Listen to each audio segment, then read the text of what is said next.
Adriana Moretti sat in the corner of the grand living room, her hands folded neatly in her lap, the glow of the chandelier spilling cold light across the marble floor. The silence was heavy, only broken by the ticking of the antique clock on the mantelpiece. Her heart pounded with the weight of another betrayal, another evening when her husband, Damien Cross, did not return home. She had stopped waiting for him long ago, yet the ache of absence never ceased. Tonight she expected what always came next, a carefully placed envelope, a thin piece of paper inside worth $10 million. A blood-stained check, as she called it, a price Damien thought sufficient to purchase her silence, to mask her humiliation, and to pay for the ruins of their marriage. The door opened with the low groan of heavy hinges. Damien stepped inside, his suit immaculate, his tie still perfectly knotted as if untouched by the sins of the night. His cologne filled the room, expensive and suffocating. Without a word, he set a folder on the coffee table and loosened his cuffs. Adriana's eyes lingered on the folder, her chest tightening. She knew what was inside. She rose slowly, crossing the room with deliberate grace. She picked up the folder, opened it, and saw the gleaming paper rectangle. 10 million. Always 10 million. Her breath caught, but she did not cry. Not this time. Instead, she smiled, a faint, sad curve of lips. Damien did not notice. He was already pouring himself a glass of whiskey, his gaze fixed on the amber liquid swirling in the crystal. "Will that be enough?" he asked casually, not even looking at her. His voice was calm and detached, the voice of a man who bartered in millions the way others bartered in pennies.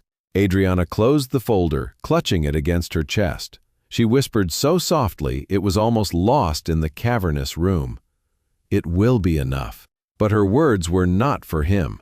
Later, she crept into her study when the house was finally quiet. She turned on the desk lamp, the warm glow spilling across stacks of papers, photographs, and receipts. Here, in this secret sanctuary, the truth of Adriana's life existed. Each folder represented a life saved, a child given hope, a dream restored. Her eyes fell on a photograph of Maya, a fragile girl with wide eyes, whose heart surgery had been paid for with one of Damien's checks. Beside it was Ethan, a boy who once lived on the streets, now thriving in school because of tuition funded by another check. Adriana opened her ledger, carefully writing down the new amount, 10 million more to add to the account she maintained for St. Helena Orphanage. The ink shimmered under the light, numbers dancing into existence. Damien's sins had become her salvation, his betrayals transformed into miracles for children who had no one else. A tear threatened to spill as she wrote, but she blinked them back. She could not afford to collapse. She was their angel, though none of them knew her face. At St. Helena, she was only known as the benefactor, a mysterious guardian whose generosity kept food on the table and medicine in stock. To the world, she was Adriana Moretti, the perfect wife of Damien Cross. To herself, she was a woman broken, but determined to stitch meaning out of the fragments of her pain. The next morning, Adriana drove through the sunlit streets of Beverly Hills, her sleek black car reflecting the sky. She wore a simple dress, far humbler than the extravagant wardrobe Damien bought her. She parked outside St. Helena Orphanage, a modest brick building between aging oaks. The laughter of children drifted from the playground, sweet and unburdened. She stepped inside, greeted by Mrs. Gloria Hawthorne, the caretaker whose gray hair was always pinned neatly in a bun. "Adriana, you came," Gloria said warmly, though she still did not know the truth of Adriana's role. To everyone here, Adriana was simply a volunteer teacher, dedicating her free hours to tutoring second graders. "I would not miss it," Adriana replied, her voice steady, her smile genuine for the first time in days. She entered the classroom where little Maya and Ethan sat eagerly with their books. Maya's delicate hands clutched a crayon as she colored, while Ethan waved energetically. Adriana's heart swelled as she looked at them. They were the reason she endured. They were the proof that even the darkest pain could birth light. The day passed quickly, filled with spelling lessons, laughter, and the occasional spilled juice box. When evening came, Adriana lingered by the doorway, watching the children depart with their guardians or return to their dormitories. She whispered a prayer for each one, then returned to her car. But tonight, fate nearly unraveled her carefully woven secret. As she drove home, the phone buzzed. It was Damien, his voice sharp. "Where are you?" "I am visiting my aunt in Pasadena," Adriana lied smoothly, her knuckles whitening on the wheel. "I came home early." "You were not here," her pulse raced. Damien rarely questioned her whereabouts. He had always assumed she spent her days shopping or socializing. For him to ask now meant suspicion. She forced a soft laugh, masking her fear. "You know Aunt Cecilia has been ill." "I promised to stay with her for a few hours. I will be home soon." Damien grunted. "Fine." Then the line went dead. When Adriana arrived at the mansion, she found Damien waiting in the foyer, his eyes sharp and calculating. "You spend too much time in Pasadena," he remarked, pouring another drink. Adriana kissed his cheek lightly, pretending calm. "Family is important." She slipped past him, hiding the stack of children's drawings she had accidentally left in her handbag. Inside, Maya's bright crayon scrawls declared, "Thank you, Angel." If Damien had seen it, her secret would have been shattered. That night, Adriana lay awake, staring at the ceiling while Damien snored beside her. She thought of the orphans, Maya's frail smile, and Ethan's laughter. She thought of the check hidden in her study drawer, waiting to be transformed into another miracle. She thought of Damien's cold eyes, the way he never truly saw her anymore. Her chest ached with longing, not for his love, but for a world where she did not need to trade her pain for others' salvation. In the days that followed, she lived a double life. By morning, she was Adriana Moretti, flawless wife, hostess at Damien's elaborate parties where laughter clinked in champagne glasses.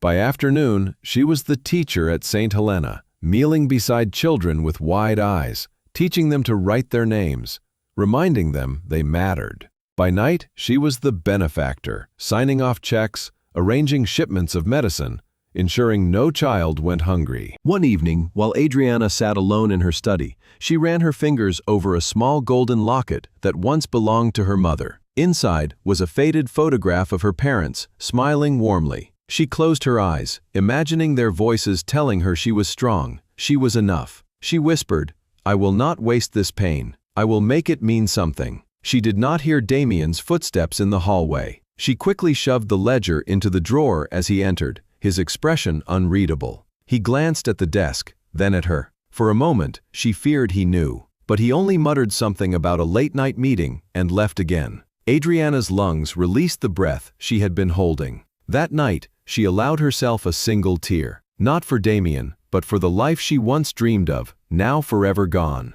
And yet, even in her sorrow, she felt the fire of purpose burning. She was bound to her secret mission. She did not know that forces far greater than her broken marriage were already stirring. Damien's obsession with Selena Drake, a woman with secrets of her own, was about to pull them both into a storm that would test everything. Adriana's fragile sanctuary of orphans, ledgers, and quiet miracles stood on the edge of collapse. But for now, in the quiet of the mansion, Adriana pressed the locket to her chest and prayed that she would find the strength to continue. The children needed her. They were her reason to breathe, endure, and rise from the ashes of betrayal. And as the clock ticked toward midnight, Adriana Moretti, the angel in disguise, vowed silently that no matter the cost, she would protect them. The morning sun bathed the modest brick building of St. Helena Orphanage in soft gold, glinting off the dew still clinging to the grass in the playground. Adriana Moretti stepped out of her car, clutching a canvas bag filled with books, art supplies, and a few small surprises she had carefully prepared for the children. Her heart always beat differently when she stood before this place. In Beverly Hills, she was Damien Cross's wife, a woman encased in diamonds and silence. Here, she was something else, something real. Here, she was a teacher, a guardian, a secret angel whose existence gave meaning to her pain. The familiar voice of Mrs. Gloria Hawthorne greeted her the moment she entered the orphanage. The caretaker's kind smile was tinged with exhaustion, her gray hair pulled into a tidy bun, her posture weary from decades of caring for children the world had left behind. "Adriana, thank heavens you are here," Gloria said, her voice a blend of relief and affection. "Maya has been restless again, with nightmares. And Ethan, well, he refuses to sit still for his lessons. They listen to you more than they listen to me." Adriana placed a gentle hand on Gloria's arm. "I will see it to them," she promised softly. The classroom smelled faintly of chalk and crayons. The walls were decorated with the children's artwork, bright scrawls of color that spoke of hope even in hardship. Adriana set her bag on the teacher's desk and looked at the eager faces gathered before her. Maya sat near the front, her dark hair framing a delicate face. She waved timidly, her fragile frame betraying the lingering effects of her heart condition. On the other hand, Ethan bounced in his chair, his mischievous grin already daring trouble. "Good morning," Adriana said warmly, her voice carrying the calm authority that stilled even Ethan's restless legs. "Today we will learn about stories and how words can build worlds." As the lesson unfolded, Adriana's heart swelled. She guided their small hands across pages, corrected their stumbling words with patience, and laughed when Ethan declared he would one day be an astronaut who would bring back the stars to light up the sky for Maya. Moments like this were worth more than all the jewels in Damien's vaults. These children did not see her as a broken wife or a woman bound to a loveless marriage. To them, she was simply Miss Adriana, who cared, listened, and believed in them. When the children ran outside for recess, Adriana remained inside, tidying their desks. Her gaze fell on a stack of bills and receipts Gloria had left on the corner of the desk. Supplies are overdue, medicine is unpaid, and heating costs are mounting. Adriana's chest tightened. She knew how fragile the orphanage's finances were, and how much depended on her hidden hand. Without the blood-stained checks Damien so casually tossed at her, these children would starve. She reached into her handbag and pulled out an envelope she had prepared the night before. Inside was a cashier's check for $2 million. She slipped it under the stack of papers. Gloria would find it later, and though she would marvel at the generosity of their mysterious benefactor, she would never suspect Adriana. That anonymity was both Adriana's shield and her sorrow. The day unfolded with laughter and tears, lessons and scraped knees, whispers of secrets shared between children who had only each other. But as dusk approached, an uneasy quiet fell across the orphanage. A child named Samuel began coughing violently, his skin clammy and pale. Soon, others followed, Maria with her wide, innocent eyes, Jonah, who always hummed when nervous. One by one, children fell ill, their bodies shivering with fever. Panic rippled through the halls. Gloria rushed from room to room, her hands trembling. "It is spreading too fast," she whispered to Adriana, eyes wide with fear. "The doctor says it could be viral, something dangerous. We need medicine, staff, everything. God help us, we need money." Adriana's heart clenched as she watched Maya curled in bed, her breath shallow, her tiny hand clutching a worn teddy bear. Ethan hovered protectively beside her, his eyes shining with unshed tears. Adriana knelt by their bedside, stroking Maya's hair. "You will be all right," she whispered, though her throat felt tight. Adriana returned to her mansion after ensuring every child was tended to that night. Damien was not there. He rarely was. She slipped into her study and stared at the latest check he had given her, the crisp paper still resting in its folder. $10 million. His attempt to bury his sins, his shallow apology for the perfume she had smelled on his suit, the lipstick she had seen on his collar. She took the check in her hand, and for the first time she did not feel sorrow, but urgency. Could summon doctors, import medicine, and hire nurses. She could save them. She could save Maya. Her pen scratched across paper as she arranged the transfer, her mind a blur of numbers and logistics. Every betrayal Damien committed was now a weapon she wielded against despair. Within days, shipments of antibiotics and antiviral medication arrived at St. Helena. A team of nurses was hired, their wages paid in full by a mysterious donation. The children slowly recovered, their fevers breaking, their color returning. Maya's eyes fluttered open one morning, and she whispered, "Angel," when she saw Adriana by her side. Adriana pressed a trembling kiss to the girl's forehead, tears spilling freely. News of the orphanage's miraculous recovery spread quietly through the community. No one knew where the money had come from, only that it had arrived exactly when needed. The legend of the benefactor grew. Children whispered about an angel who walked unseen among them. Gloria prayed nightly, thanking heaven for the guardian who watched over their fragile family. Yet Adriana carried the burden of silence. She could never tell them it was Damien's tainted money funding their salvation. She could never confess that each miracle was born from her humiliation. Instead, she bore the weight alone, clinging to the knowledge that the children were safe, that their laughter once more filled the orphanage halls. But even as relief washed over her, shadows gathered at the edges of her life. Damien began asking questions, which were subtle at first. Why was she constantly so tired? Why did she disappear for hours? He dismissed her excuses with a wave, but his eyes lingered on her with suspicion. And then there was Selena Drake, the woman who had entered Damien's world with a serpent's smile and eyes that gleamed with secrets. Adriana sensed that her fragile sanctuary was precarious, balanced on the edge of discovery. For now, though, she allowed herself a rare moment of peace.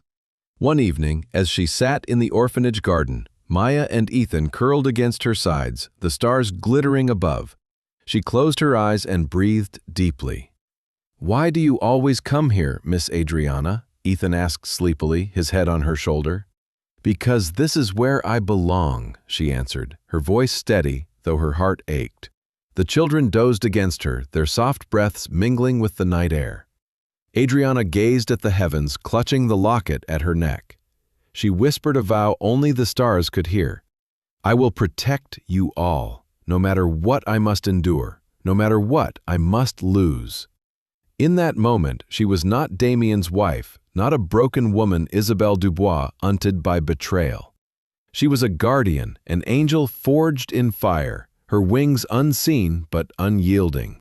She knew the storms were coming, darker than any she had faced before, but she would not falter. She found her purpose, strength, and reason to fight in every heartbeat of the children she had saved. And so Adriana Moretti, the hidden angel of St. Helena, prepared herself for the battles yet to come, unaware that the next storm would threaten her secret and the very lives she had sworn to protect. The Cross Mansion glittered that evening as though it were preparing for royalty.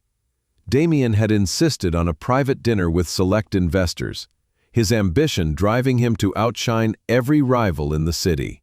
The dining room table stretched endlessly under the light of a crystal chandelier, its polished surface crowded with silver platters and wine glasses that caught the gleam of candle flames.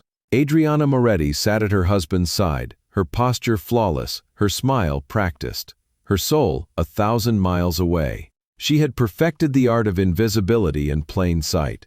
Guests praised her elegance, envied her diamonds, whispered about her composure. None of them saw the hollow ache behind her eyes, the exhaustion of carrying secrets too heavy for her frail shoulders. She stirred her soup, untouched, while Damien's voice filled the room, charming and commanding, weaving promises of profits and visions of dominance. And then she appeared, Selena Drake. Adriana had heard whispers of her, a marketing strategist who seemed to glide effortlessly into Damien's orbit. Tonight she arrived in a dress of midnight silk that clung like smoke, her lips curved in a smile that hinted at both promise and danger. Her eyes flicked across the table, pausing briefly on Adriana, assessing, dissecting, before settling on Damien with a predatory gleam. "Mr. Cross," Selena purred as she sat across from him, "your reputation precedes you. But I must say, meeting you in person, I see it does not do you justice." Damien's laughter rolled smoothly and richly. He leaned toward her, the sparkle in his eyes one Adriana had not seen directed at her in years. Something twisted inside her, but she swallowed it down, hiding the pain beneath a mask of serenity. Through the rest of the dinner, Adriana watched silently as Selena worked her charm, her questions deceptively simple, her interest in Damien's business ventures almost too keen. She asked about supply chains, patents, and market forecasts, matters too specific for casual conversation. Most guests dismissed it as business talk, but Adriana noticed how Raphael Chen, Damien's longtime business partner, narrowed his eyes. Later, as the guests dispersed into the drawing room for brandy and cigars, Raphael pulled Damien aside. Adriana lingered nearby, pretending to admire a painting but listening intently. "Damien," Raphael said quietly, his tone measured. "I do not trust her." Damien arched an eyebrow. "Selena? She is brilliant. She sees angles the rest of us overlook." "Too brilliant," Raphael pressed. "She asks questions no one should be asking at a dinner party." "These are questions only an insider would know to ask. Do you not find it suspicious?" Damien smirked, swirling his brandy. "You are jealous, my friend." Afraid she might outshine you, Raphael's jaw tightened. "This is not jealousy, it is a caution. She is not here for you, Damien. She is here for what you have." Adriana's heart beat faster. The words rang true in a way she could not explain. Selena's gaze, the way she leaned closer to Damien as if marking territory, the too perfect timing of her arrival, all carried the scent of danger. That night, long after the last guest had left, Adriana retreated to her study, the ledger open before her, though she could not focus on the numbers. She replayed Selena's laughter, Damien's indulgent smiles, and Raphael's warning. Her sanctuary felt less secure, and her secret mission was more fragile. If Selena dug deep enough, what else might she uncover? Would she stumble upon the anonymous donations, the steady stream of funds flowing into St. Helena? Adriana shuddered at the thought. Days passed and Selena became a constant presence. She appeared at Damien's office, charity galas, and late-night meetings. Photographs of them began to circulate, the tabloids humming with speculation. Adriana maintained her composure, attending functions by Damien's side, smiling for cameras, even as her insides hollowed further with each flash of Selena's jeweled smile. As Adriana sorted through lesson plans for her class at St. Helena one afternoon, Raphael appeared. He rarely visited the orphanage, but today his expression was grim. "Mrs. Cross," he began, lowering his voice so the children could not hear. "I need you to be careful." Adriana looked up, startled. "Careful? About what?" "Selena Drake," Raphael said, his eyes darting toward the window as though mentioning her name might summon her shadow. "She is not who she pretends to be. I have traced calls and found records. She communicates with executives at Quantum Industries." The name struck Adriana like a thunderclap. She had heard whispers of Quantum, a conglomerate known for ruthless acquisitions, for tearing down communities to build soulless glass towers. "She is feeding them information," Raphael continued, his jaw tight. "Blueprints, contracts, even details of Damien's private deals. She is a spy. And if she succeeds, she will ruin Damien and destroy anyone tied to him. That includes you." Adriana's fingers trembled as she closed her ledger. The image of Maya's small hand clutching hers, of Ethan's laughter in the playground, flickered in her mind. The orphanage depended on her secrecy and her stability. If Damien's empire collapsed under Quantum's assault, would the donations vanish? Would the children once again face starvation and sickness? "I tried to warn him," Raphael went on, his voice heavy with frustration. "But he will not listen. He thinks I am envious. He sees her beauty, not the knife she hides behind her smile." And Adriana swallowed hard. "What do you want me to do?" Raphael studied her, his gaze sharp but not unkind. "Stay vigilant. Protect yourself. And if you can, protect Damien. For all his flaws and sins, he is not ready for the storm coming his way." That night, Adriana returned to the mansion to find Damien and Selena laughing together in the lounge, their glasses of champagne raised in a toast. Selena's hand rested lightly on Damien's arm, her laughter like velvet wrapping around him. Adriana paused in the doorway, unseen, her heart aching with betrayal and dread. She withdrew quietly, retreating to the solitude of her study. She opened the locket at her neck, staring at the faded photograph inside. Her parents' eyes looked back at her, filled with warmth and strength. She whispered to them, as she often did when the weight became unbearable. "What do I do? How do I fight the shadows that creep into my home and life?" No answer came, only the soft ticking of the clock. But in the silence, resolve formed. She would not allow Selena to dismantle everything she had built. She would not allow Damien's blindness to endanger the children who depended on her. She might be invisible to the world, but she was not powerless. The weeks that followed were a dance of masks. Adriana played the dutiful wife, smiling beside Damien as Selena's presence grew more entrenched. In secret, she watched, listened, gathered fragments of information. A coded phone call was overheard in the garden. A folder of documents was left unattended, and an unfamiliar number was scrawled on a napkin. Piece by piece, the puzzle revealed itself, though the picture it painted was darker than she had imagined. Selena was no mere interloper. She was the serpent coiled within their sanctuary, her venom already seeping into the veins of Damien's empire. And if Adriana did not act soon, the poison would spread beyond business and boardrooms, threatening the orphanage, the children, the fragile hope she had fought so hard to preserve. One evening, as Adriana stood by the window overlooking the city lights, she caught her reflection in the glass. She saw not the jeweled wife Damien flaunted, but the woman forged in betrayal, tempered by sacrifice. She saw the angel that the children believed her to be, and she whispered into the night, her voice steady with newfound strength, "I will not let her win." The battle had begun, though Damien still basked in ignorance, blind to the serpent he had welcomed into their lives. Adriana knew the storm was coming. She only prayed she would be strong enough to face it. The morning sun streamed through the tall windows of Adriana Moretti's classroom, spilling light over neat rows of desks. She had just finished guiding her students through a reading exercise when she noticed the children's eyes widen. They were staring at her phone, buzzing on the desk, its screen lighting up with a notification. Adriana picked it up absent-mindedly, expecting a reminder from Gloria Hawthorne about supplies for the orphanage.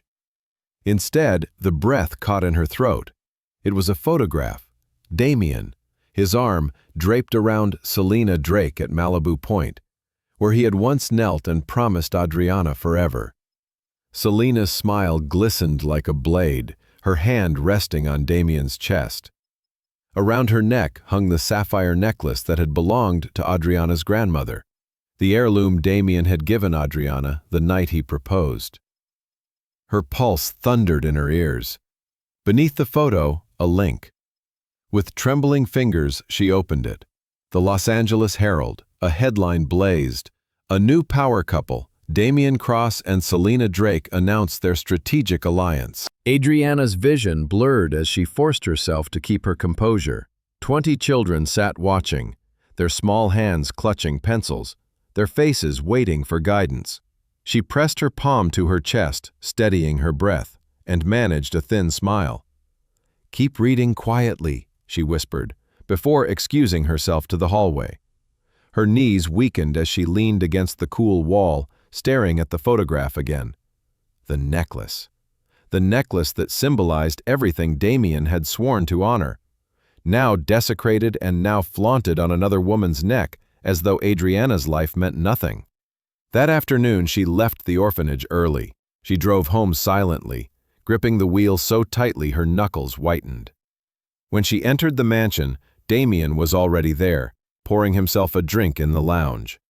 He turned lazily, smiling as if nothing had happened. "You are home early," he said, swirling the amber liquid in his glass. Adriana held the phone to his ear, the photo glaring from the screen. "What is this?" Her voice trembled, but her eyes burned with fury. Damien glanced at the image, shrugged, and took a sip. "Business," he said simply. "Selena and I are working on a partnership." The press exaggerates. Her chest constricted with rage. "You gave her my grandmother's necklace." "She admired it," Damien said, his tone dismissive. "It was a gift. You have plenty of jewelry." "It was not just jewelry," Adriana snapped, her voice rising. "It was a promise you made at that very place." For the first time, Damien looked startled. He had always expected her silence, her submission. Adriana stepped closer, her hands shaking, her entire body trembling with years of suppressed pain. She reached into her handbag and pulled out the folder he had given her days earlier. Another check.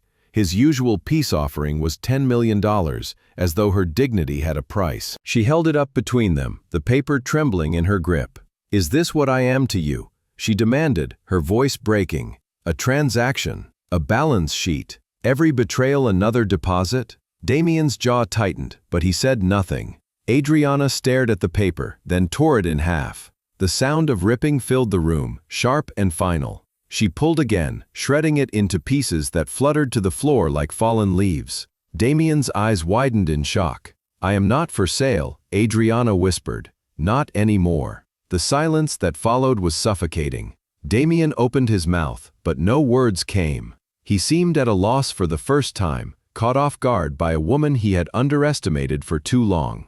Adriana dropped the shredded paper at his feet, turned, and walked away. Her heels clicked against the marble, each step echoing like a drumbeat of liberation. She climbed the staircase, her heart pounding with both terror and relief. She knew this act would change everything. She had crossed a line, and there was no going back. In her room, she sank to the floor, her chest heaving, tears streaming freely. She clutched her mother's locket, whispering through sobs, "I will not let him break me. I will not." The days that followed were a blur. The photo spread across tabloids, magazines, and television screens. Selena basked in the attention, appearing arm in arm with Damien at high-profile events. She flaunted the sapphire necklace, a cruel trophy. Rumors swirled that Adriana had been cast aside, that her marriage was over. At the orphanage, Adriana struggled to keep her composure. She smiled for the children, taught her lessons, bandaged scraped knees,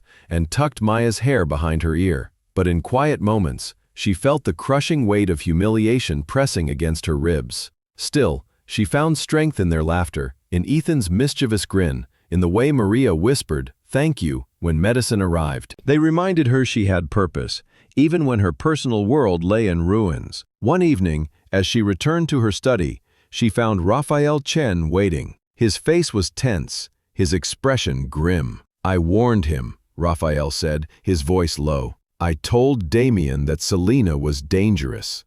He would not listen. Now it is worse than I feared." Adriana stiffened. "What do you mean?" Raphael laid a folder on her desk. Inside were photographs, phone records, and financial transfers. "Selena is in clandestine meetings, passing documents to men linked to quantum industries. Her so-called partnership with Damien was nothing more than a ploy to siphon his resources, to weaken him from the inside. She is not only betraying you," Raphael continued, his eyes dark.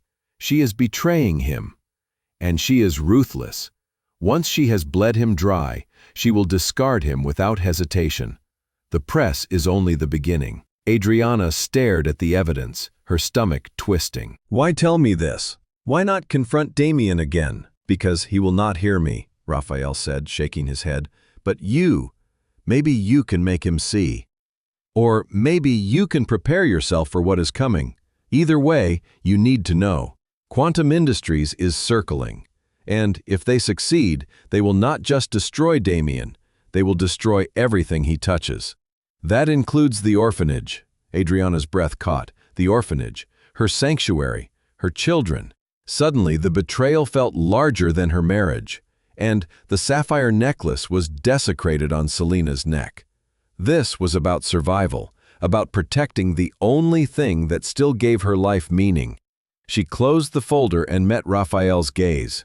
"Then, I will be ready." That night, she stood at the window of her study, looking out over the glittering city lights. Behind her, the shredded remains of Damien's check still lay in the trash. She pressed the locket to her chest, whispering into the darkness. "I will fight. For them, for myself, for every child who depends on me." Far across the city, Damien laughed at another gala, oblivious to the storm gathering around him. Selena Drake stood at his side, the sapphire necklace gleaming in the flash of cameras, the serpent tightening her coils. And Adriana, alone in her silent mansion, vowed she would not be the one walking away in tears the next time she confronted them. She would be the one who stood unbroken, no matter how much it cost. Damien Cross awoke to the soft scent of perfume lingering on the sheets, an expensive yet oddly suffocating fragrance. Selena Drake's side of the bed was empty, her presence drifting through their shared grand penthouse. He rubbed his temples, a dull ache pulsing at the base of his skull. The previous night had been another blur of champagne, flashing cameras, and whispered promises from Selena. He had chosen this life, or perhaps it had chosen him. Yet beneath the luxury a hollow pit gnawed at his core. The penthouse was a cage, gilded in modern steel and glass, high above the city, where no sound of truth could reach him.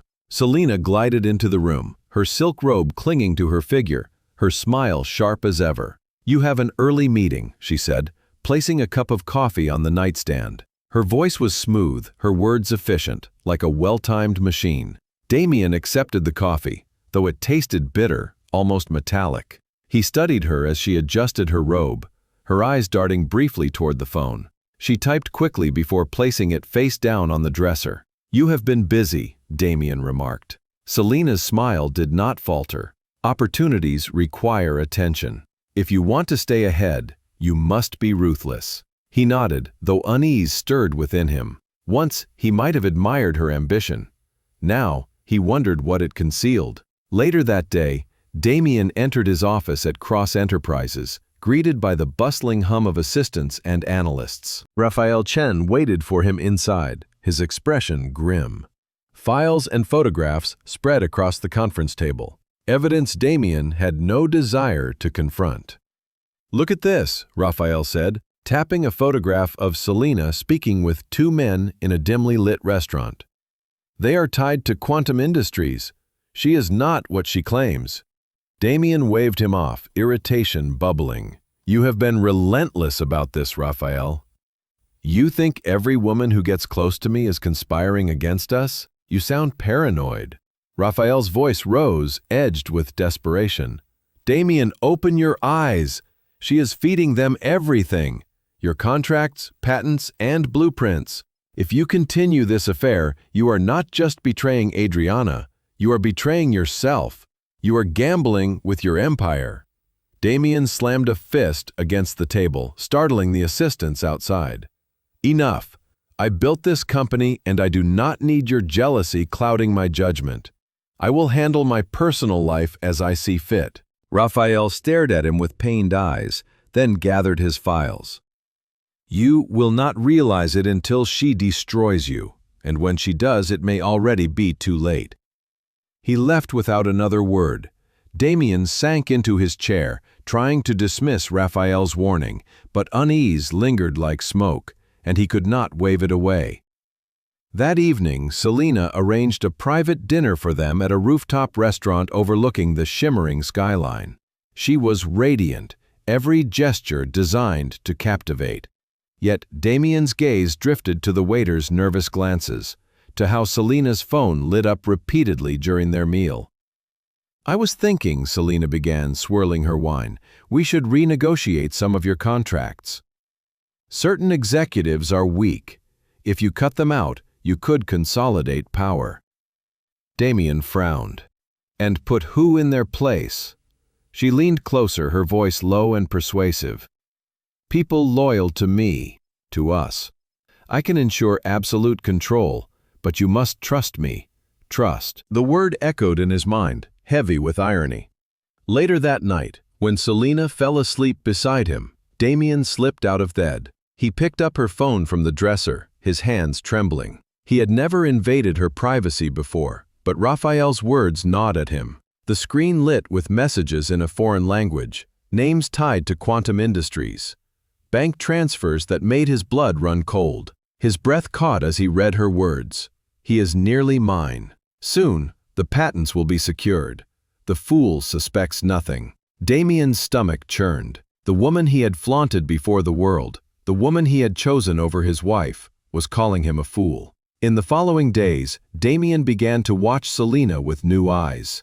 He noticed the way she lingered near his files, and her smile never reached her eyes when she thought he was not looking. At a cocktail party, he overheard her laughing with a man he did not recognize, her voice mocking. "He is too easy. Give him attention, and he will hand you the keys himself." The humiliation struck him like a blade. Damien felt something more profound than arrogance for the first time in years. He felt small, deceived, and stripped of the control he had always prided himself on. The confrontation came suddenly one evening. Selena stood in the penthouse lounge, speaking animatedly on the phone, her voice sharp. Damien stepped out of the shadows, his face carved with rage. "Who were you speaking to?" he demanded. Selena turned, her smile practiced but faltering. "Business associates." "Do not lie to me," Damien snapped, his voice shaking. He hurled her phone onto the table, the messages glowing in the screen's harsh light. "I know everything. I know what you have been doing." For a moment, her mask slipped. The softness drained from her face, replaced by cold steel. She did not deny it. Instead, she smirked. "So you finally figured it out," she said, her tone dripping with disdain. "I wondered how long it would take." Damien's chest tightened. "You used me." "Of course I did," she said with chilling honesty. "You are powerful but reckless. You surround yourself with sycophants, you neglect your wife, and you believe money can solve anything. You were the perfect mark." The words cut deeper than any wound Damien had ever endured. He staggered back, his pride collapsing under the weight of betrayal. Selena stepped closer, her eyes gleaming with cruelty. "Do not think you can stop me. Even if you expose me, Quantum has what it needs. And you will be left with nothing. A hollow empire and a broken wife who finally had the sense to walk away." Her words seared into him. In that moment, Damien realized the full extent of what he had lost. Not just his company, not just his pride, but Adriana, the woman who had endured his sins silently, who had turned his betrayals into miracles for others. He had cast her aside for a serpent who now bared her fangs. Selena swept past him, her heels clicking against the marble as she disappeared into the night. Damien collapsed into a chair, burying his face in his hands. He was alone for the first time, not adored, feared, or envied, alone and empty. Hours later, Raphael arrived at the penthouse, summoned by Damien's broken call. He found him sitting amid shattered glass, the remnants of a bottle hurled against the wall. "You were right," Damien whispered, his voice raw. "She used me." Raphael sighed heavily, placing a hand on his friend's shoulder. "You have been blind, Damien." Blind to her, blind to Adriana, but it is not too late to change. Damien lifted his head, his eyes bloodshot. "She saved children with my money. She turned my sins into blessings, and I repaid her with betrayal." Raphael nodded. "Then start repaying her with truth, with action, with redemption." In that moment, something shifted within Damien. The arrogance that had fueled him for years cracked, replaced by the faint stirrings of humility. He realized he had been deceived not only by Selena, but by himself. He had chosen pride over love, vanity over truth, but perhaps he still had time to make amends. As dawn broke over the city, Damien stood at the window, staring at the horizon. The glass reflected a man he barely recognized, stripped of illusions. The mask of deception had fallen, and what remained was raw, unrefined, and uncertain. He knew one thing with absolute clarity. Selena Drake might have taken his pride, but she would not take the last chance he had to fight for what mattered, for Adriana, for the children, for redemption. Damien Cross returned to the mansion he once shared with Adriana Moretti, and for the first time in years the silence unnerved him. The vast halls felt hollow, stripped of warmth.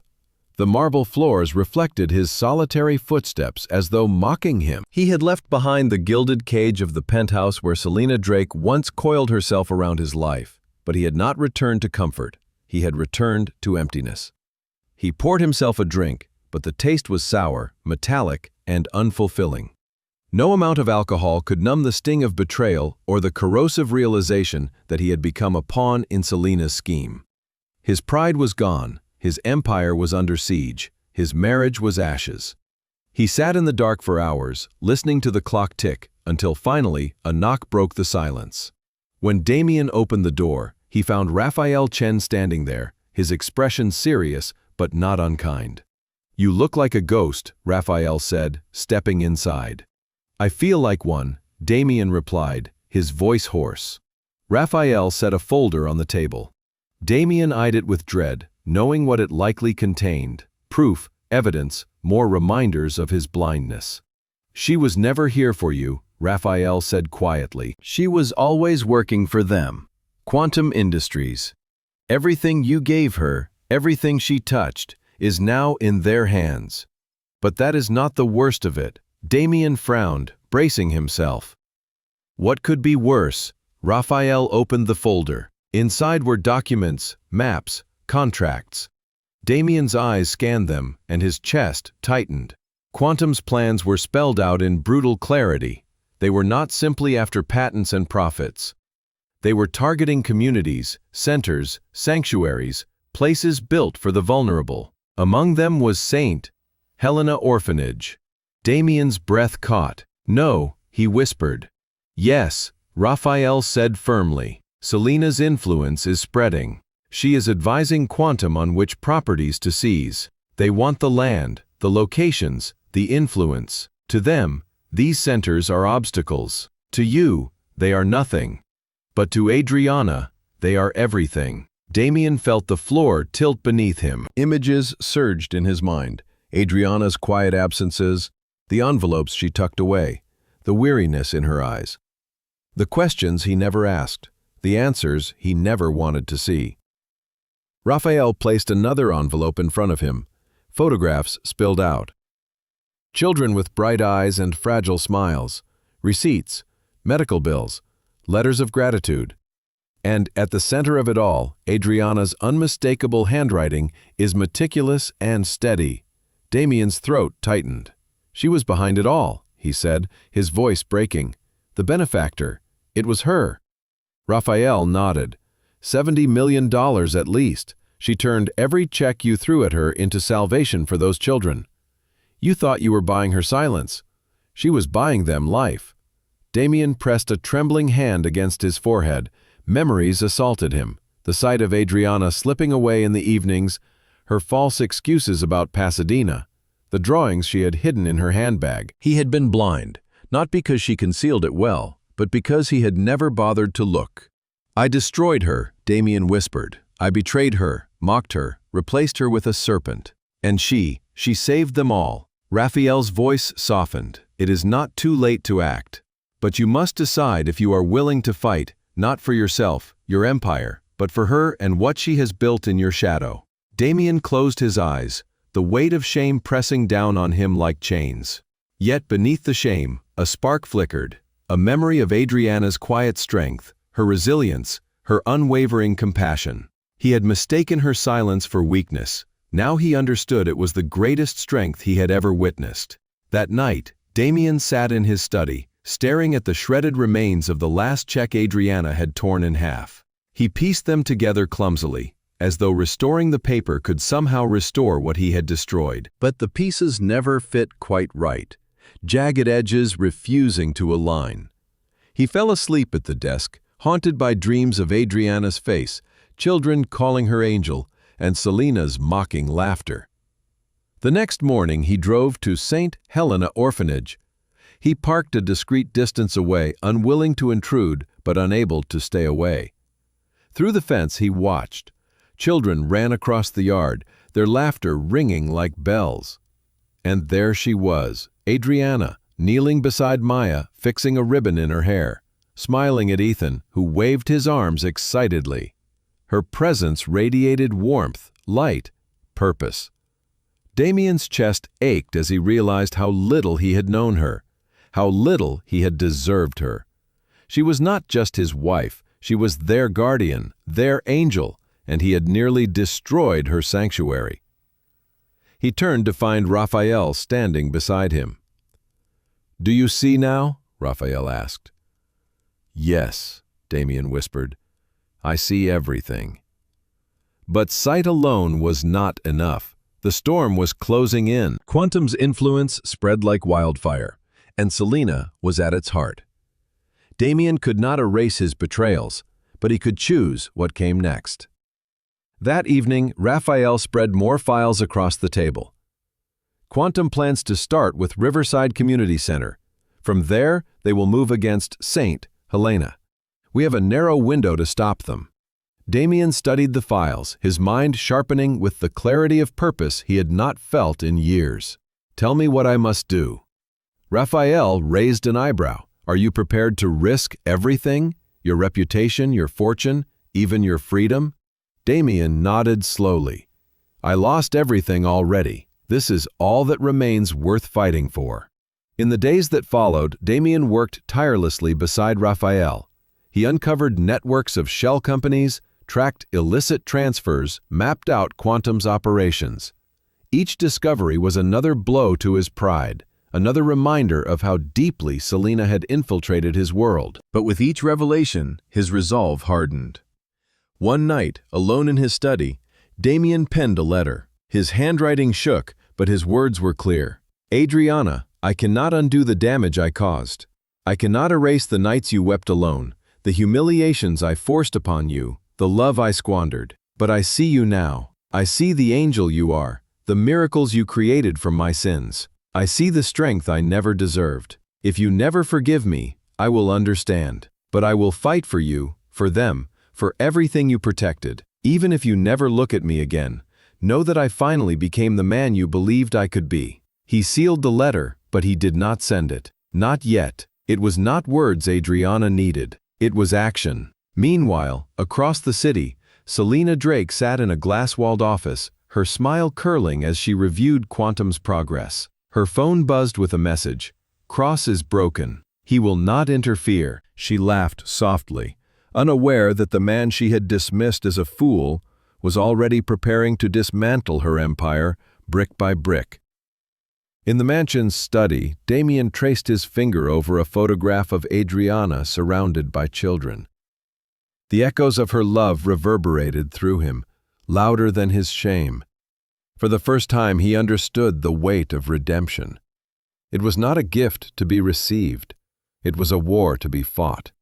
And Damien Cross was ready for battle. Camilla Duarte sat in her kitchen, staring at the untouched cup of tea cooling in front of her. The house around her was immaculate, every surface gleaming, every object arranged precisely as her husband Gabriel Steele preferred. To outsiders, theirs was a picture-perfect marriage, affluence, prestige, and calm sophistication. But beneath the polished veneer lay a void that had grown wider with each passing year. Gabriel's affection had long since withered into cold formality, his words clipped, his touches absent. Camila had learned to live with the emptiness, filling her days with volunteer work at Grandma Rosa's community center, where warmth and purpose still existed. Her phone buzzed, pulling her from her thoughts. It was a message from her younger sister, Lucia. The words on the screen made her blood run cold. Leave the house. Do not tell Gabriel you are in danger. Camilla's heart hammered in her chest. She reread the message again and again, her fingers trembling. Lucia was not prone to dramatics. If she sent something like this, it meant there was real peril.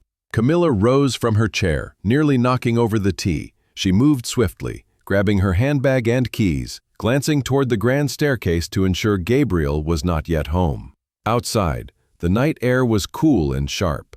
She drove quickly through the city streets, her mind racing. Where could she go? Instinct guided her to the one place that felt like a sanctuary, Riverside Community Center, Grandma Rosa's life's work. The building was quiet when Camilla arrived, and the lights dimmed for the evening. But Grandma Rosa was there, sweeping the entrance as she often did, refusing to let age stop her from caring for the place she loved. Her silver hair glowed in the streetlight, her face creased with years and wisdom. "Camilla," Rosa said with surprise, setting down her broom, "you look as if you have seen a ghost." Camilla rushed forward, clutching the older woman's hands. "Lucia sent me a warning. She said I should not trust Gabriel. She said I should come here." Grandma Rosa's eyes narrowed. "Your sister is sharper than most give her credit for. She may have seen something she should not have." Camilla swallowed hard. "What do you mean?" Rosa sighed, motioning for her to sit on the bench outside. Developers have been circling like vultures. They want Riverside. They want to tear it down and build their glass and steel towers. Gabriel has been attending meetings with them. Camilla's heart clenched. No, he would not, she cut herself off, because deep down she knew he could. Gabriel was ambitious, ruthless even. His indifference to her had long since convinced her that nothing, not love, family, tradition, was sacred to him if it stood in the way of power. He has not said a word to me, Camilla whispered, her voice breaking. Because he does not need to, Rosa replied, her tone steady. Men like him see centers like this as expendable. But to us, this place is life itself. We have built it over 30 years. It feeds the hungry, it shelters the broken, it educates the forgotten. If Quantum Industries succeeds, Riverside will be rubble, and Gabriel is standing at their side. Camilla stared at the building, her chest tightening. She remembered the children painting murals on its walls, the seniors gathered for evening dances, and the mothers sharing meals in the kitchen. The thought of it being reduced to dust was unbearable. I cannot let this happen, she said fiercely. I will fight. Grandma Rosa placed a hand over hers. You will not be alone, but you must be careful. If Gabriel is involved, then you are already in danger. That is why Lucia warned you. She saw something, and she wanted to protect you. Tears pricked Camilla's eyes. She is the only family member I have left who still speaks to me with love. Rosa squeezed her hand. Then honor her warning. Do not go back tonight. Stay here. This place is safer than your house. Camilla nodded, though fear gnawed at her. The life she had known, the comfortable home, the illusion of stability, was unraveling before her eyes. And yet, within the fear, a spark of resolve flared. The next day, Camilla confronted Gabriel. She waited for him in the grand living room, the same space where so many of their polite, meaningless conversations had occurred. When he arrived, briefcase in hand, his expression cool as always, she rose to her feet. "Why did you not tell me?" she demanded. Gabriel raised an eyebrow. "About what?" "Riverside," she said, her voice trembling with fear and fury. "About Quantum, about their plans to destroy Grandma Rosa's center, about your meetings with them." He set down his briefcase, adjusting his tie with calculated calm. "It is business, Camilla. You would not understand." Her chest tightened. "Business? That center has given more to this community than you ever have. People depend on it. Children, families, the elderly." He cut her off with a sharp laugh. "Do not be naive. Sentiment does not build empires. Money does. Quantum offers power, and I intend to take it. Riverside is just a building." Camilla's eyes burned with tears. "It is not just a building. It is a lifeline, and you would destroy it. For what?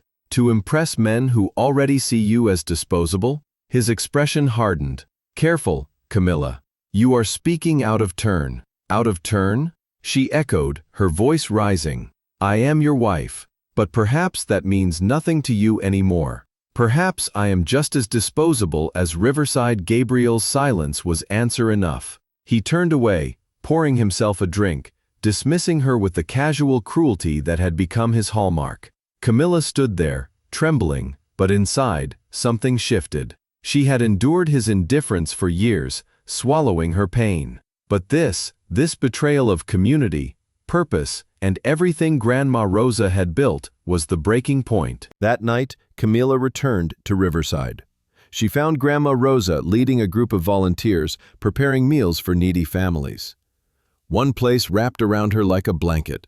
She rolled up her sleeves and joined them, serving food, cleaning tables, and listening to stories. She felt alive, connected, purposeful for the first time in years. As the evening wound down, Rosa pulled her aside. "Your husband will not stop. Men like him never do. But you are stronger than you know. You must decide where your loyalty lies." Camilla looked around the center, at the faces of people with nowhere else to turn. She thought of Lucia's warning, of Gabriel's cold dismissal, and she knew her answer. "I choose them," she said firmly. "I choose this place." Rosa's eyes glistened. Then you will need allies, and they will come, but you must be ready for the storm." Camilla nodded. She did not know yet where those allies would come from, or how she would stand against the might of Quantum and Gabriel's betrayal. But deep in her soul, she felt a growing fire. For years, she had been silent, enduring in the shadows. Now, she had received her warning, and she would not remain silent any longer. As the city lights flickered in the distance, Camila Duarte vowed to protect Riverside with everything she had, even if it meant standing against her husband, even if it meant tearing apart the life she once thought she wanted. She finally understood what Lucia's message meant. It was not just a warning to run, it was a call to fight, and Camila would answer it. The following week brought a chill that seemed to seep through the city. Camila Duarte wrapped her coat tightly around her shoulders as she went down the cobblestone street leading to Valeria Cruz's art studio. The invitation had come unexpectedly, a hurried phone call from her closest friend urging her to go at once. Valeria's tone had been laced with urgency and something else, something that sounded like possibility. The studio sat at the edge of the historic quarter, its tall windows glowing with amber light against the dusk. Inside, canvases leaned against every wall, splashed with bold colors and aching emotion. Camilla had always admired Valeria's ability to capture the hidden truths of the human heart with paint. But tonight she sensed her friend had more than art to share. "Camilla," Valeria greeted warmly, embracing her. She drew her into the studio, the scent of oil paint and varnish mingling with the aroma of fresh coffee. "I have someone you need to meet." From the far side of the room, a man stepped into view. Adrian Keller confidently carried himself tall, with sharp features softened by kind eyes. His tailored suit contrasted with the paint-stained studio, but he seemed perfectly at ease in the chaos. "This is Adrian," Valeria said, "an old friend. He is a patron of the arts, a philanthropist. More importantly, he understands what Riverside means." Camilla studied him cautiously. "You know about Riverside?" Adrian nodded. "I know more than you might expect. I grew up in places like it. Without centers like Riverside, I would not be standing here today. I owe everything to the people who fought to keep them alive. That is why I fund projects to preserve them. And that is why I want to help you." The sincerity in his voice disarmed her. She had grown used to Gabriel's dismissive tone, to business people who saw nothing but profit margins. Adrian's words carried no pretense, only conviction. "We are in danger," Camilla admitted quietly. "Quantum Industries is circling. My husband is aligned with them. They want to destroy Riverside and replace it with high-rises." Adrian's expression darkened. "Quantum has done this before. They dismantled a youth center in Easton last year. They promised redevelopment and jobs, but all they left were glass towers that the community could not afford.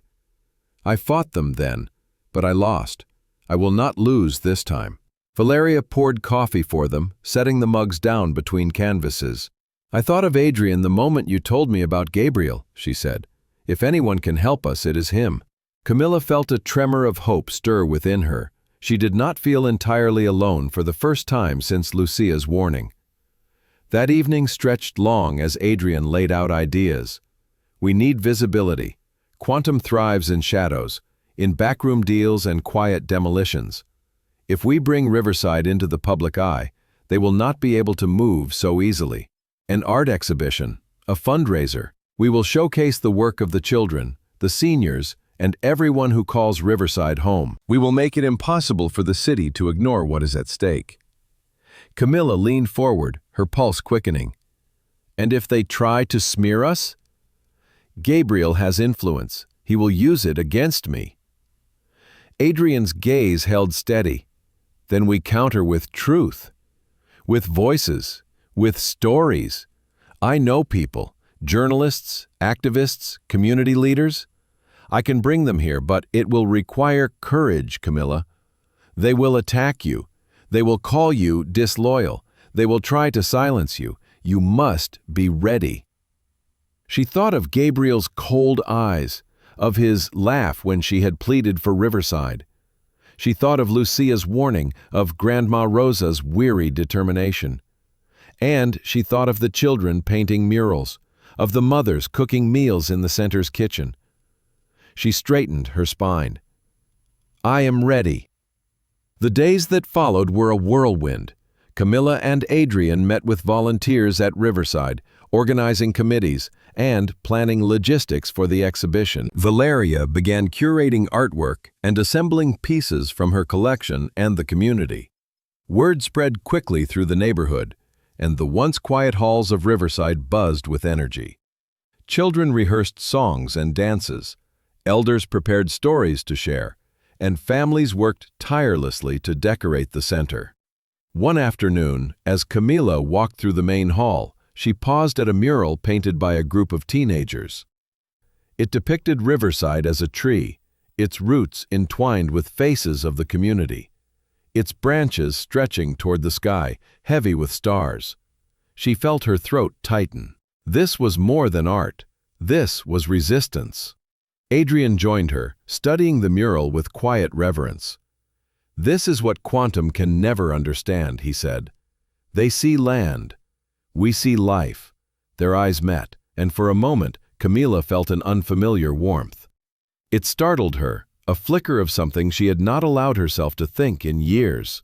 She quickly looked away, her cheeks flushing. As preparations intensified, Adrian revealed more about his past. One evening, while they sorted donations, he told her about the orphanage where he had grown up, the nights he had gone hungry, the mentors who had saved him from despair. I promised myself I would never forget, Adrian said softly, and I promised I would fight for others, just as they fought for me. Camilla listened, her heart aching at the honesty in his voice. Gabriel had never shared himself so openly. Their marriage had been built on appearances, not vulnerability. Yet here was a man unafraid to bear his scars. She felt drawn to that strength, to that authenticity. Still, guilt gnawed at her. She was a married woman, even if her marriage was a shell. She pushed the feelings aside, focusing instead on the mission before them. As the night of the exhibition approached, whispers of opposition grew louder. Flyers appeared on the streets, warning that Riverside was outdated, unsafe, and a waste of taxpayer money. Anonymous articles flooded social media, questioning Camila's motives. Gabriel's influence was evident in the smear campaign, his hand guiding the attacks from the shadows. Camila fought back tears as she read the accusations. They are trying to destroy me, she said to Adrian, her voice breaking. Adrian took her hand gently, grounding her. Let them try. We will answer with truth. Do not forget, Camila, you are not alone in this.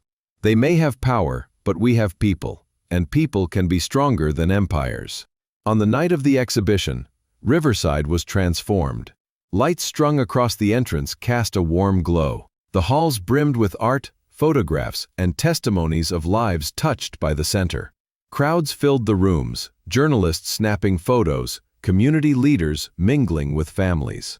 Music and laughter filled the air, a defiant celebration of everything quantum sought to erase.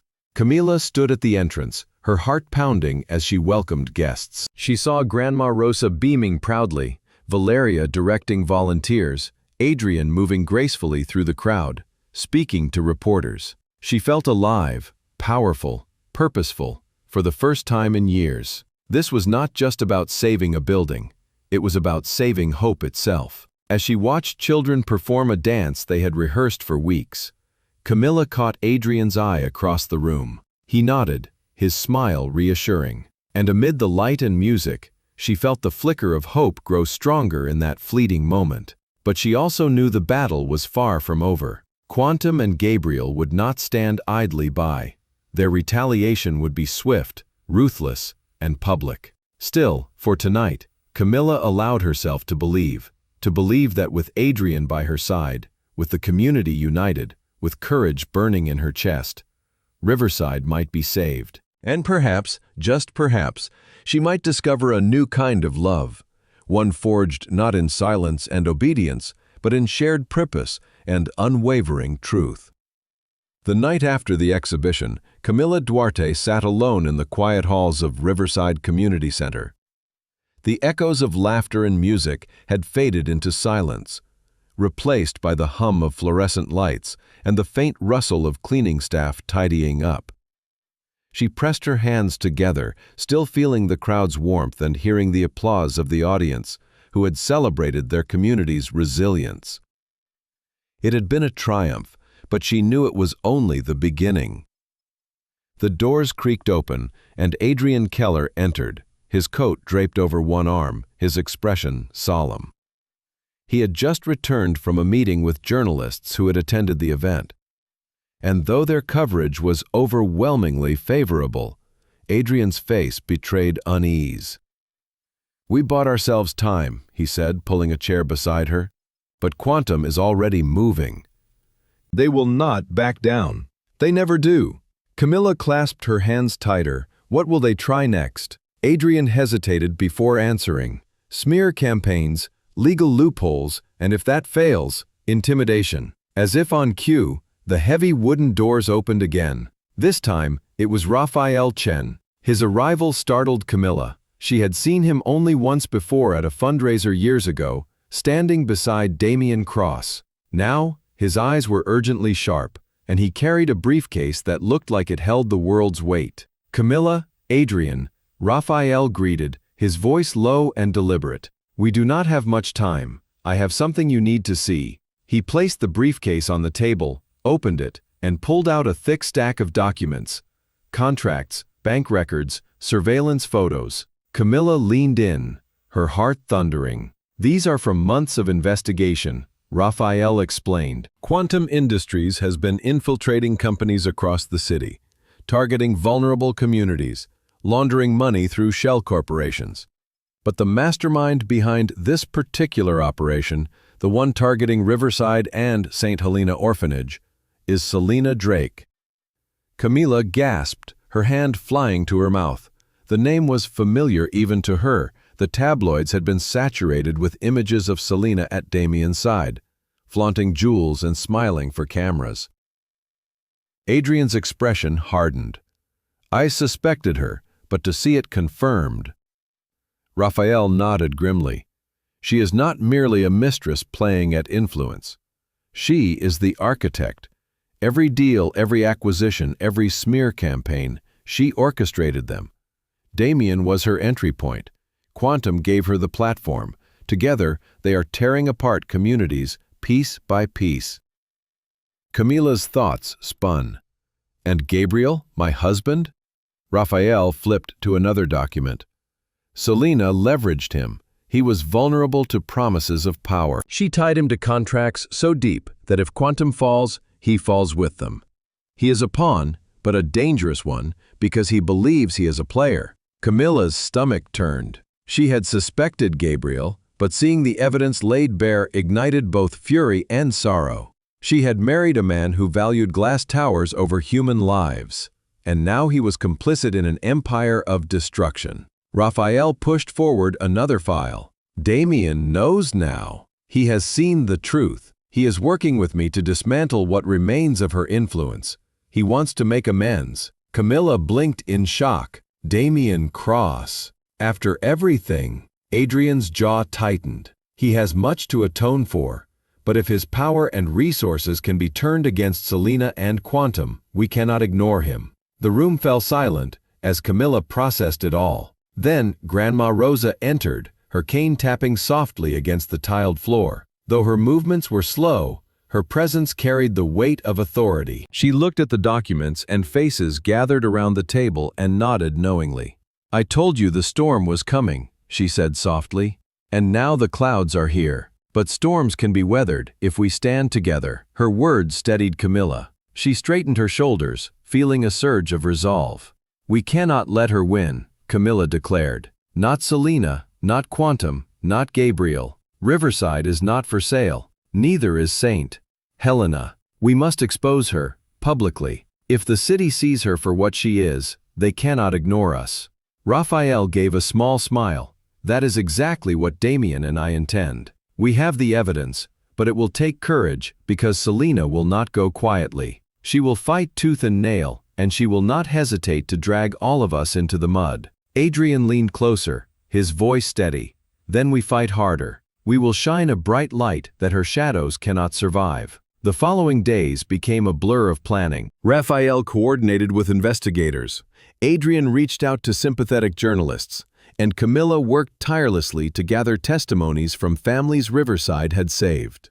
They created a dossier, a comprehensive account of Selena's manipulation, quantum schemes, and Gabriel's complicity. One evening, Camilla felt a pang of doubt as she reviewed the documents. "What if we fail?" she whispered to Adrian. "What if they crush us?" Adrian took her hand, his thumb brushing against her knuckles. "Failure is not an option. Not when lives depend on us. Not when children need us. You are stronger than you know, Camilla. And we are not alone." The next morning, Camilla stood in front of the cameras for the first time. She held a press conference at Riverside, flanked by Adrian, Raphael, and Grandma Rosa. Her voice shook at first, but soon it steadied as she spoke of the families, the children, the decades of service Riverside had given to the community. She photographed smiling faces, meals served, and classrooms filled with laughter.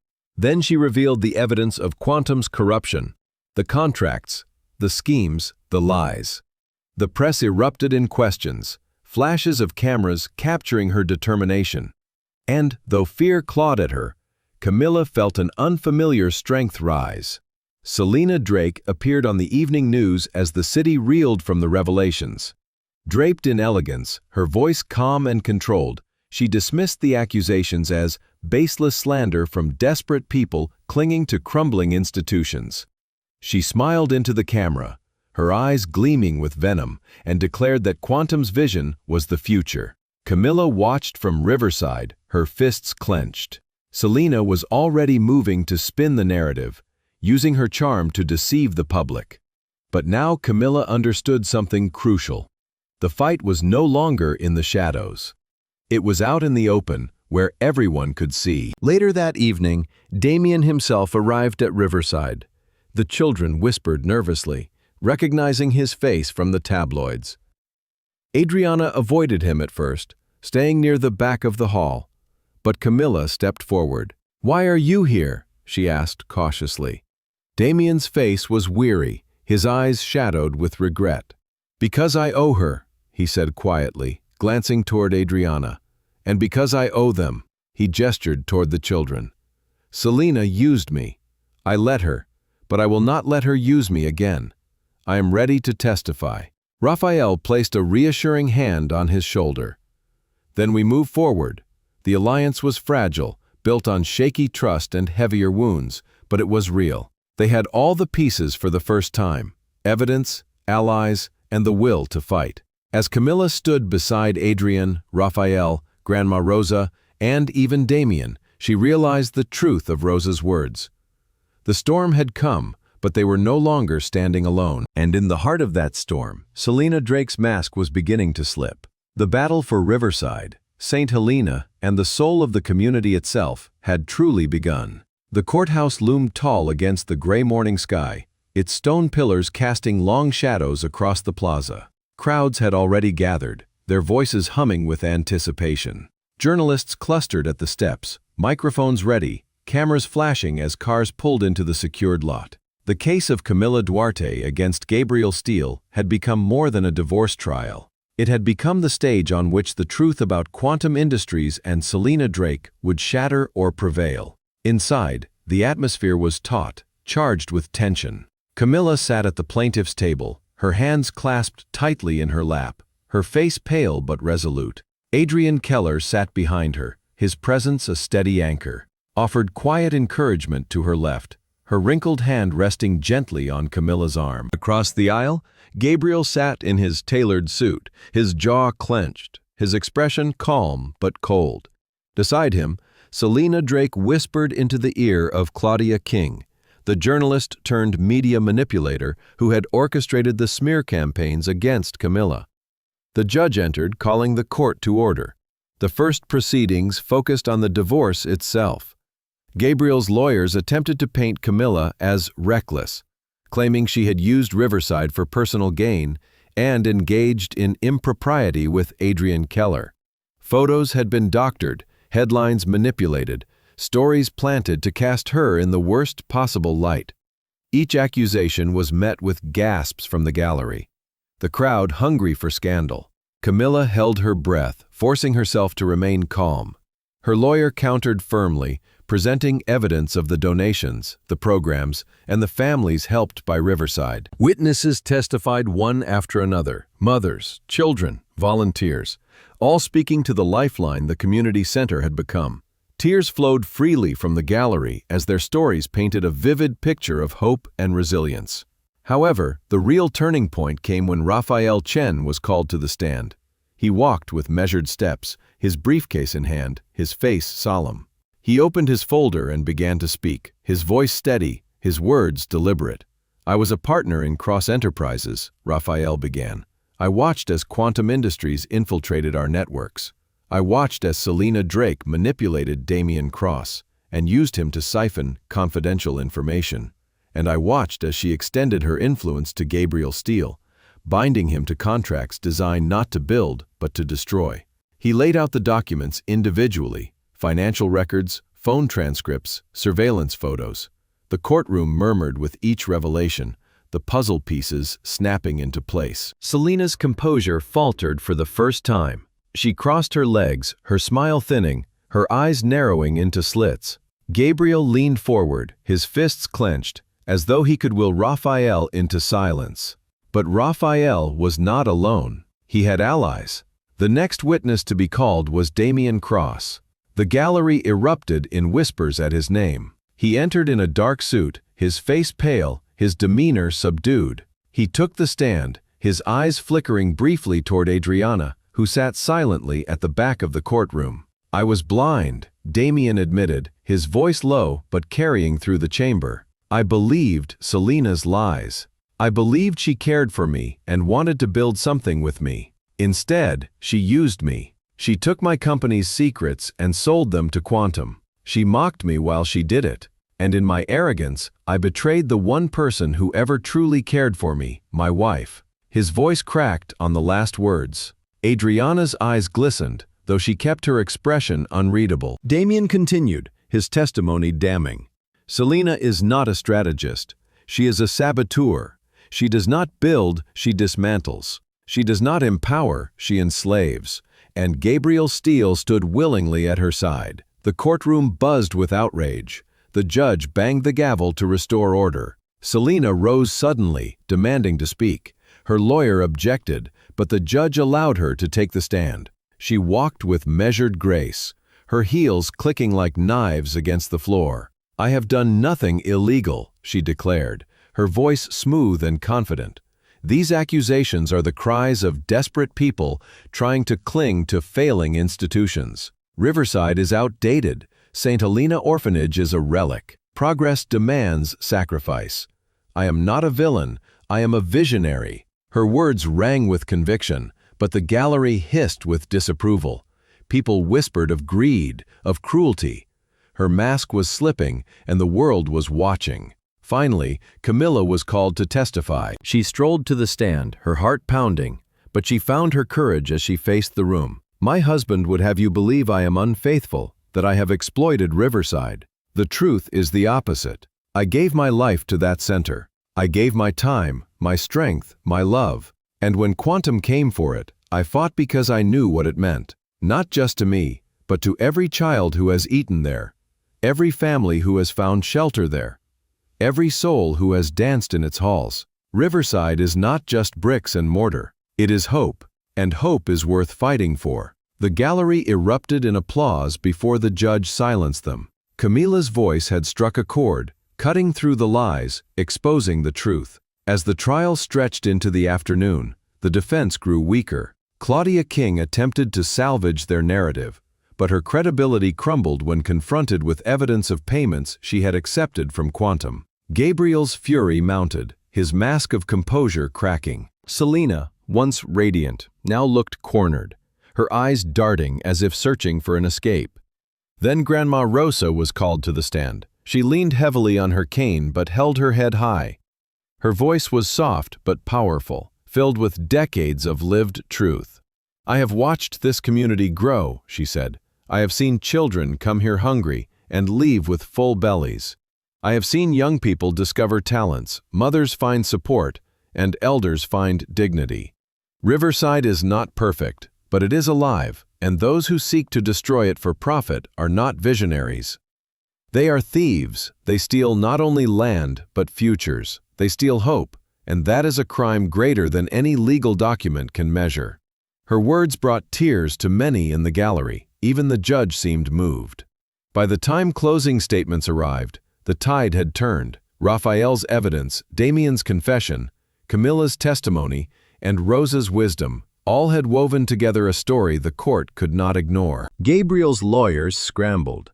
Selena glared daggers, but the truth was undeniable. The judge adjourned for the day, promising a verdict soon. Outside, the courthouse plaza was filled with reporters and supporters, their voices rising in chants for justice.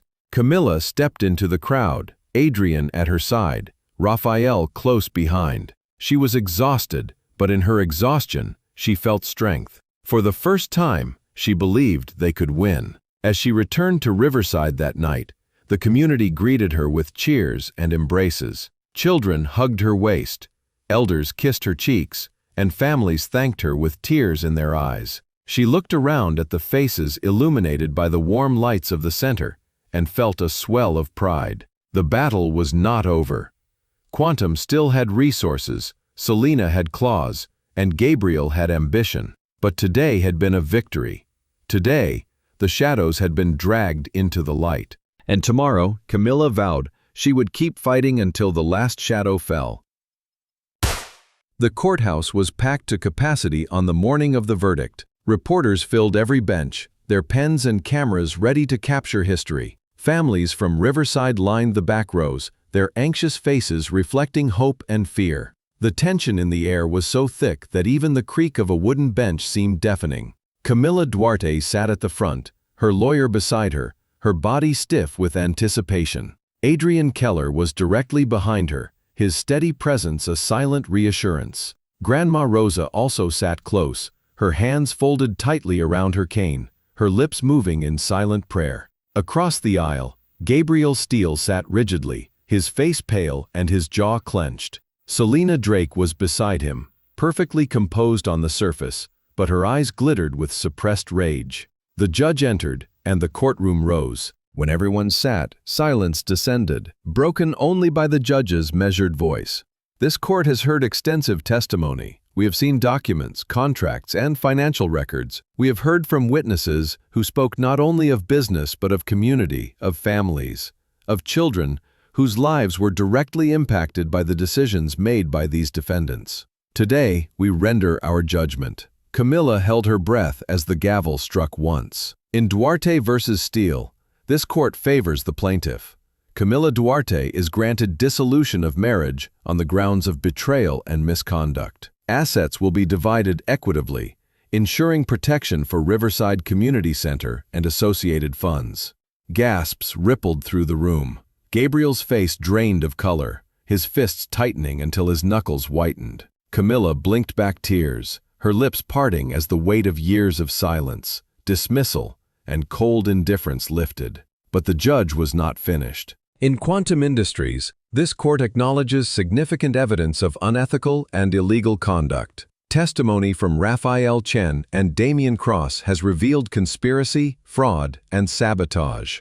This court refers all evidence to federal authorities for immediate prosecution. Selena Drake and associated partners will be remanded into custody pending trial. The gallery erupted. Reporters scrambled to record every word, their voices rising in a flurry of questions. Guards moved toward Selena, who rose slowly, her composure cracking. Her eyes burned with fury as she turned toward Camilla. "This is not over," Selena hissed, her voice venomous as the guards took her by the arms. Camilla met her gaze calmly. "Yes, it is." Gabriel shouted in protest, but the cheers of those gathered drowned out his voice. Families from Riverside embraced one another, their cries of joy echoing through the chamber. Children clapped their hands, unaware of the full weight of what had happened, only knowing that their sanctuary had been saved. Adrian wrapped his arms around Camilla as the guards led Selena away, her heels clicking like the final notes of a dying song. "You did it," Adrian whispered. "No," Camilla said softly, her eyes glistening. "We did it. All of us." Outside the courthouse, the plaza overflowed with supporters. Reporters thrust microphones toward Camilla, asking how she felt and what she planned to do next. She raised her voice, clear and strong. "This was never about me," she declared. "This was about every child, every family, every soul who finds hope in places like Riverside and St. Helena. Quantum thought they could silence us. They thought profit mattered more than people. Today, we proved them wrong. And tomorrow we will keep proving them wrong." The crowd erupted into applause, chants rising into the crisp air. Camilla lifted her hand, smiling through tears as the people celebrated their victory. Later that evening, Riverside glowed with celebration. Lanterns lined the walkways, music filled the air, and tables overflowed with food donated by grateful families. The community gathered to celebrate the legal triumph and reaffirm their unity. Children danced in the courtyard, seniors clapped in rhythm, and volunteers shared stories of how far they had come. Camilla moved through the crowd, accepting hugs, kisses, and words of gratitude. But she never claimed the spotlight for herself. She pointed to Grandma Rosa, Adrian, Raphael, and every volunteer who had stood firm. The victory belonged to them all. Damian Cross stood apart at one corner of the hall, uncertain whether he belonged. He had testified and told the truth, but his past sins still weighed heavily upon him. Adriana Moretti approached quietly, her gaze steady. "You came," she said. "I was not sure I should," Damian admitted. "You should," Adriana replied softly. "Not because you deserve it, but because you chose to fight for something other than yourself. That is the first step." Damian's throat tightened. "Adriana, I cannot undo what I did. I cannot erase the years I betrayed you. But I will spend whatever is left of my life trying to make amends." Her eyes softened, though her face remained calm. "Words are not enough, Damian, but action, consistent, honest action might be." He nodded, humbled. "Then I will act." Together, they watched the children of Riverside perform a play they had rehearsed, their laughter filling the hall. For Damian, it was a reminder of what Adriana had been doing all along, turning pain into hope, betrayal into life. As the evening wore on, Adrian found Camilla at the edge of the celebration. The glow of lanterns bathed her face in warm light, her smile radiant yet tinged with exhaustion. He stepped closer, lowering his voice so only she could hear. "You were magnificent today," he said. Camilla shook her head gently. "I was terrified." "Courage is not the absence of fear," Adrian replied.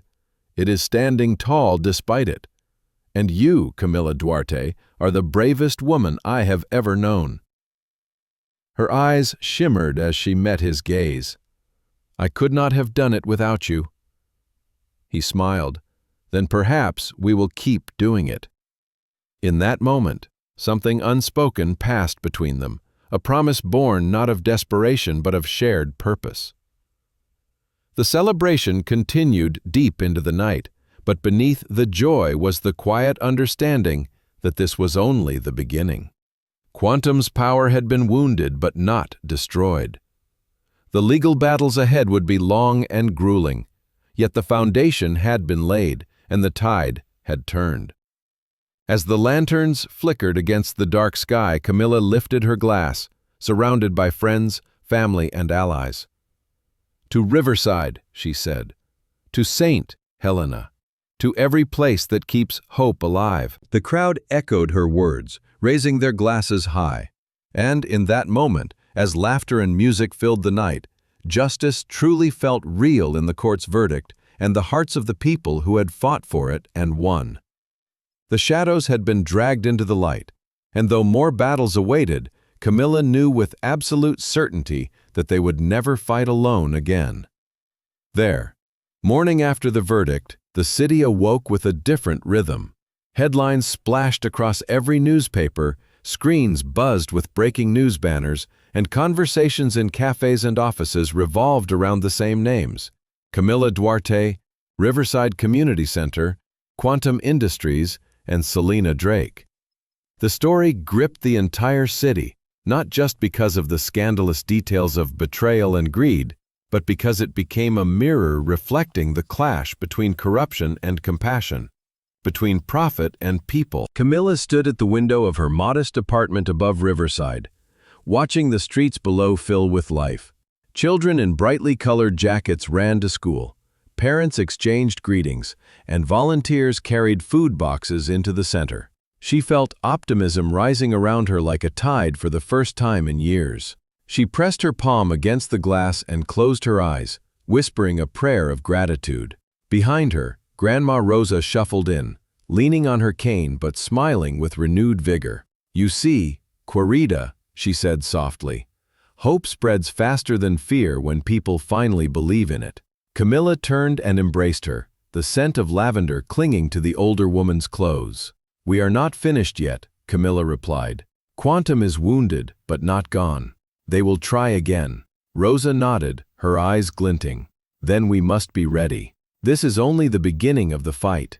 Later that day, the community center was alive with energy. Volunteers bustled about, children rehearsed for an upcoming performance, and families filled the dining hall. Camila walked through the rooms, her presence greeted with applause, handshakes, and tears of gratitude. But she did not allow herself to bask in admiration. She reminded each person, gently but firmly, that their victory belonged to all of them, not to her alone. In a quiet corner of the hall, Adrian Keller waited. He watched her with admiration, but also with concern. When she joined him, he spoke in a low voice. "Raphael has received word. Quantum's board is in disarray, but they are moving assets overseas and preparing for a counterattack. We may have won the trial, but the war is not over." Camila felt a chill ripple through her. "So what do we do?" "We build," Adrian said simply. "We strengthen Riverside, expand programs, and create networks with other centers. We make it impossible for them to dismantle what we protect. And we gather allies, political leaders, business owners, artists, anyone willing to stand with us. If they want war, we will give them a battlefield so large they cannot win." Camilla exhaled slowly, letting his words sink in. "Then let us begin." That evening, a small council gathered in Riverside's main hall. Adrian, Raphael, Grandma Rosa, Valeria Cruz, and Damian Cross sat around the long wooden table. Damian looked tired, his once proud shoulders bent, but his eyes held a new seriousness. Adriana Moretti sat beside him, her calm presence a reminder of the grace that had once carried her through betrayal. Camilla addressed them all. "We have faced the storm, and we have survived. But if we want Riverside, St. Helena, and every other sanctuary to endure, we must do more than survive. We must grow stronger. We must lead." Valeria leaned forward, her hands smudged with paint from the day's work. "The exhibition showed us how powerful art and storytelling can be. Let us use them again. Let us flood the city with reminders of what we fight for. Murals, plays, galleries, all telling the truth." Raphael added, "And we must continue to expose Quantum. We have evidence of offshore accounts, falsified contracts, and political bribes. The more we reveal, the less ground they must stand on." Damian cleared his throat, his voice hesitant but steady. "I can help with that. I know their methods. I know their weaknesses. I spent too long blind, but I will not be blind again. If I must burn what remains of my reputation to bring them down, I will." All eyes turned to Adriana. She met them calmly. Damian has much to atone for, but his knowledge is valuable. If he remains true, I believe he can be part of this fight. Camilla studied him for a long moment, then nodded. "Then you will stand with us." The council ended with renewed determination. Plans were laid for a citywide initiative, a coalition of centers and organizations united under one banner. They called it the Heart's True Legacy.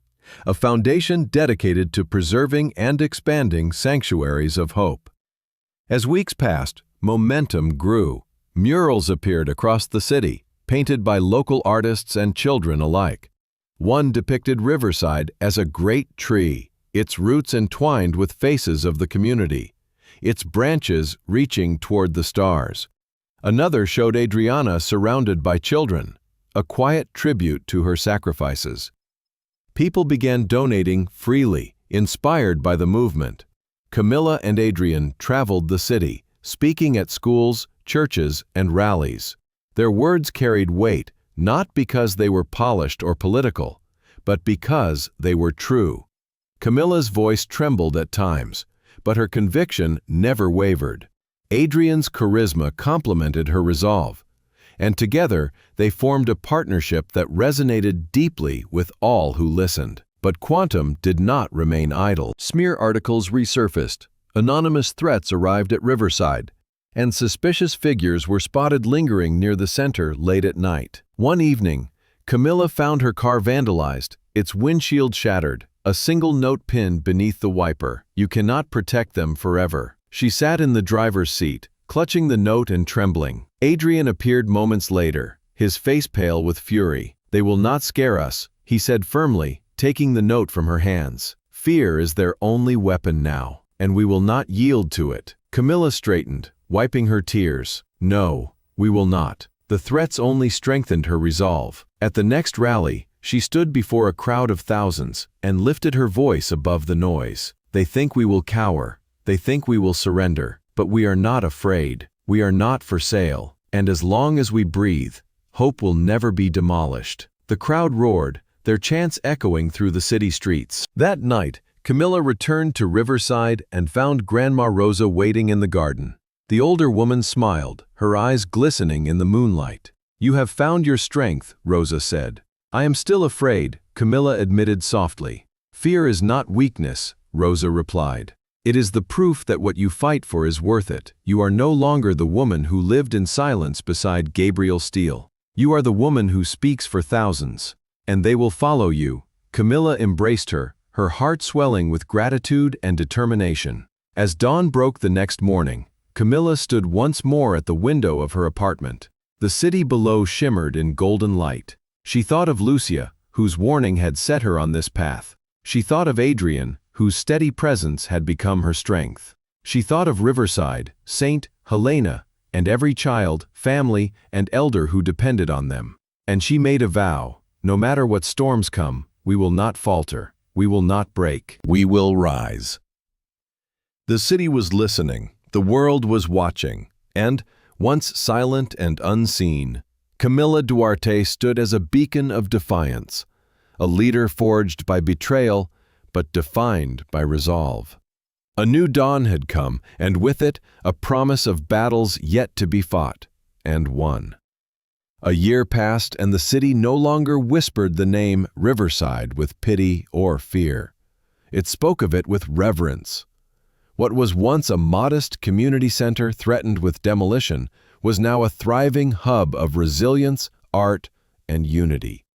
The Heart's True Legacy Foundation had grown beyond anyone's expectations, binding together dozens of community centers, orphanages, and shelters under one banner.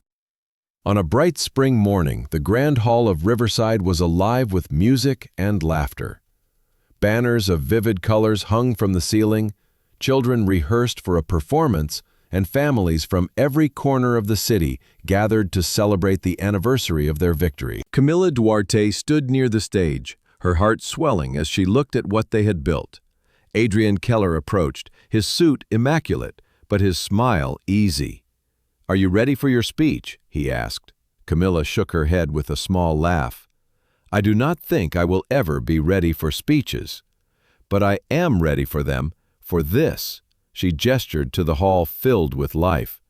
"You are the reason this exists," Adrian said softly.